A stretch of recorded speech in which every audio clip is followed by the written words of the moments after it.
California, 1849. A family named Whitfield has been living in a canvas and timber cabin near the American River for 4 months. The cabin is not really a cabin.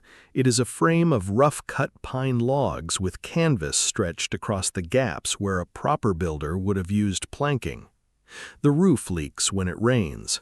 The floor is packed dirt that turns to mud when the roof leaks.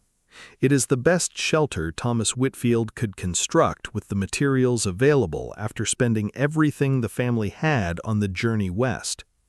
Thomas left a dry goods store in Independence, Missouri in the spring of 1849. He had read the newspaper accounts of the gold strike at Sutter's Mill. He had calculated the odds the way a shopkeeper calculates odds, with optimism applied to numbers that did not support it. He sold the store. He bought a wagon, 2 mules, flour, salt pork, tools, and a gold pan. He loaded his wife Margaret, his 15-year-old daughter Sarah, and his 12-year-old daughter Anne onto the wagon and joined the river of humanity flowing west toward the thing that the newspapers promised was waiting for anyone brave enough to come and pick it up. The gold never materialized. Thomas pans 12 hours a day in water cold enough to numb his hands within minutes. He finds dust flakes so small they disappear between his fingers.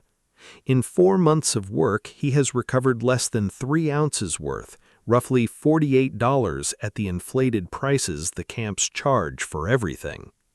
Flour that cost 2 cents a pound in Missouri costs $1 a pound on the American River.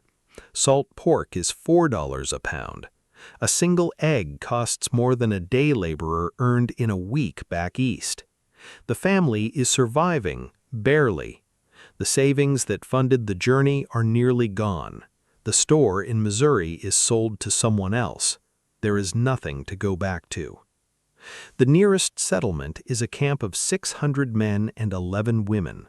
It has no name that everyone agrees on. Some call it Whitfield Bar after the bend in the river. Some call it by a name that references the violence that occurred there the previous summer. It has no sheriff, no courthouse, no jail, no church, no school, no doctor, no law of any kind except what a man can enforce with whatever weapon he owns and whatever neighbors are willing to stand beside him when enforcement is required.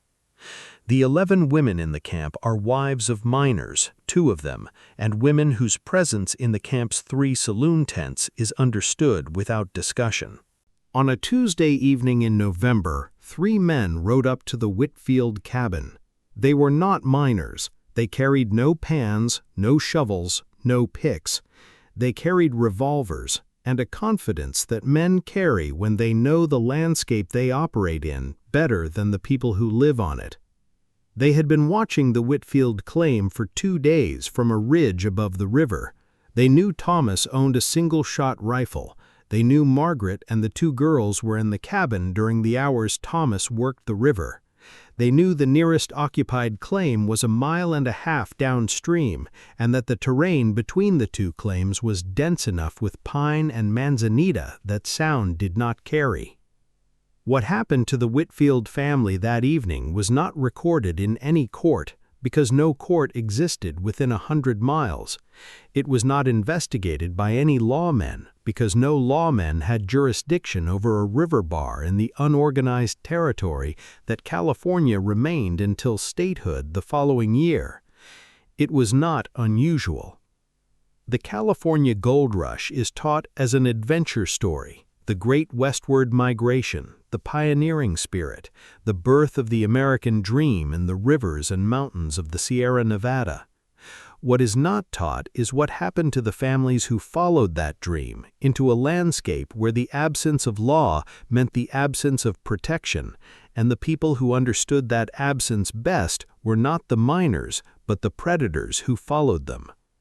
Between 1848 and 1855, an estimated 300,000 people migrated to California.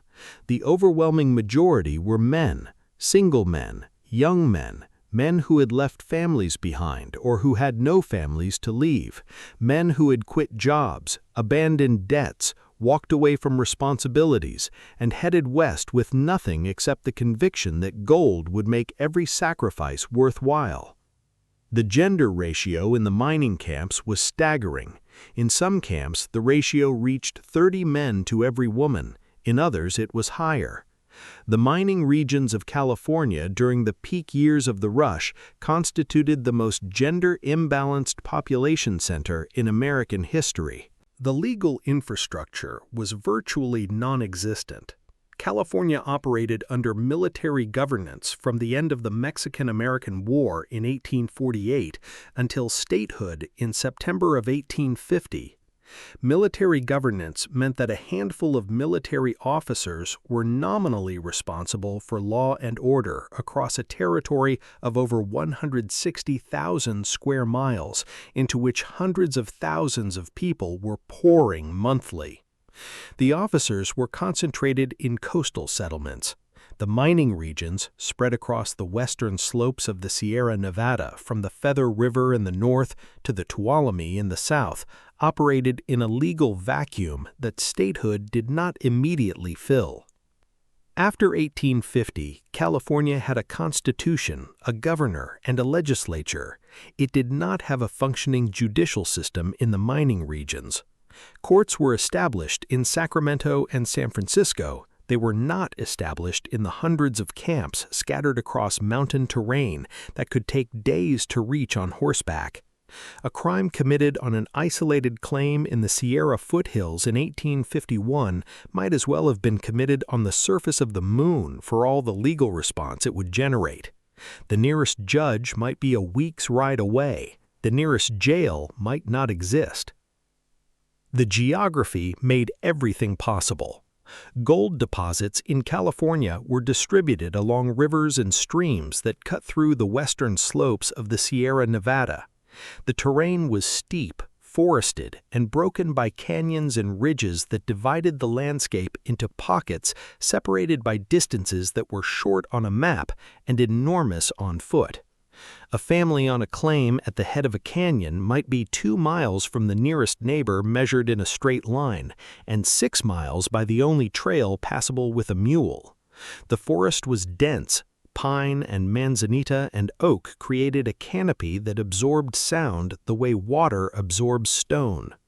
A gunshot fired at one claim might not reach the ears of a miner working at the next. A scream would not carry at all. The men who preyed on gold rush families were not the romanticized bandits of dime novels and Hollywood films. They were professionals operating in an economy of predation that the gold rush had created as reliably as it had created the economy of extraction. The outlaw ecosystem of the mining regions organized itself around a simple recognition. The gold rush concentrated wealth in the hands of people who could not protect it, and distributed those people across a landscape where no one would protect them. Road agents operated on the trails that connected camps and settlements, positioning themselves at choke points, river crossings, and narrow canyon trails.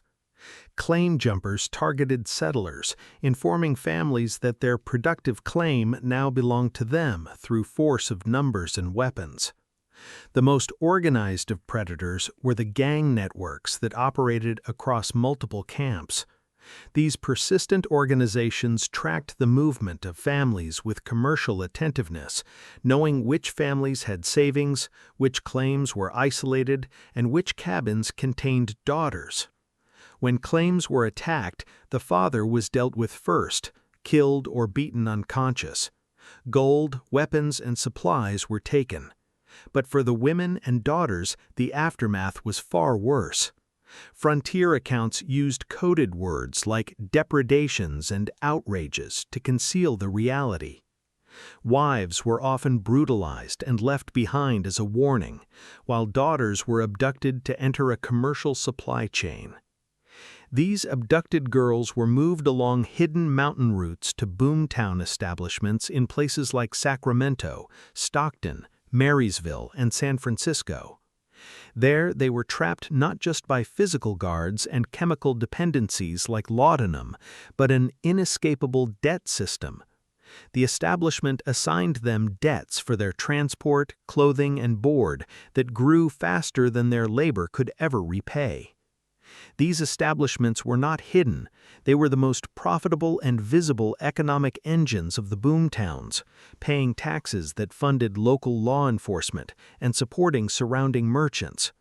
Because the entire local economy benefited from this ecosystem, sheriffs turned a blind eye, and the all-male community rendered judgment on the victims rather than their captors. When the gold rush ended in the mid-1850s, as surface gold depleted, mining companies replaced individual prospectors, and the boomtowns collapsed into ghost towns. Formal law eventually arrived, but it came long before hundreds of daughters, like 15-year-old Sarah Whitfield, had disappeared into the shadows of history. A brutal reality buried beneath the sanitized mythology of the American West.